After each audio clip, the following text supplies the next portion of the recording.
On a mis en place une application 3D qui permet d'explorer et de visiter le territoire de façon numérique.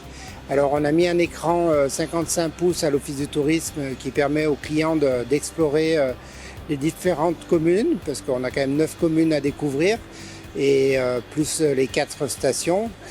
Du coup, on rend immersif le territoire et ça, c'est vraiment très bien apprécié. Et de surcroît, les clients peuvent partir avec l'application dans leur poche puisque c'est une application téléchargeable, gratuite, qui a été développée sous les deux plateformes principales, c'est-à-dire Android et puis iOS.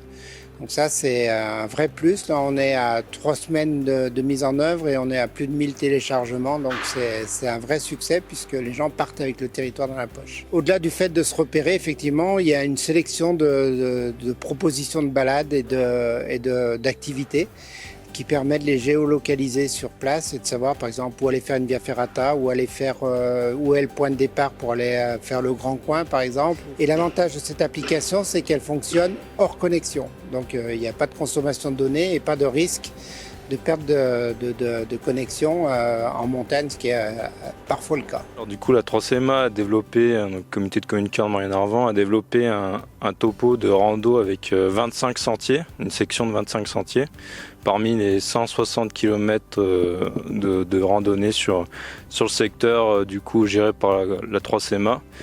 Donc, qui est réparti sur les communes de Saint-Jean-de-Maurienne, La Tour-en-Maurienne, Montvernier, Saint-Julien-Mont-Denis et Villars-Gondran.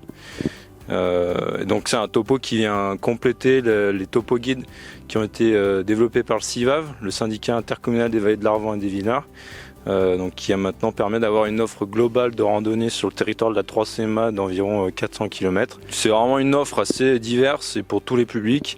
Ça passe à la fois par les balades plutôt faciles destinées à un public familial, qu'on va qualifier de facile, avec un temps de randonnée assez court.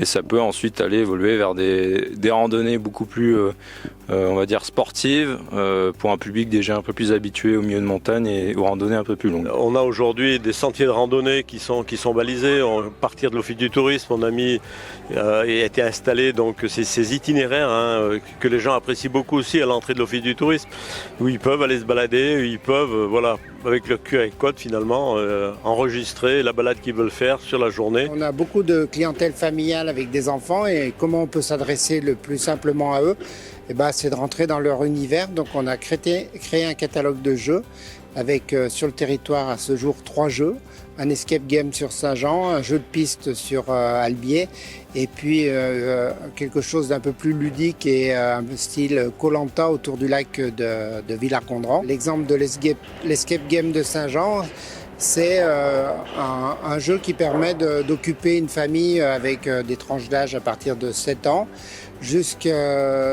pendant 1 heure, 1 heure et demie à découvrir la ville et revenir à l'Office du tourisme, ouvrir le trésor et récupérer un objet du trésor. C'est vraiment très très très apprécié. Ces jeux, la vocation, c'est de pouvoir partager un moment autour d'une activité, d'un loisir et en même temps de découvrir le territoire. Donc ça marche vraiment très très bien. Et c'est une belle réussite, ouais.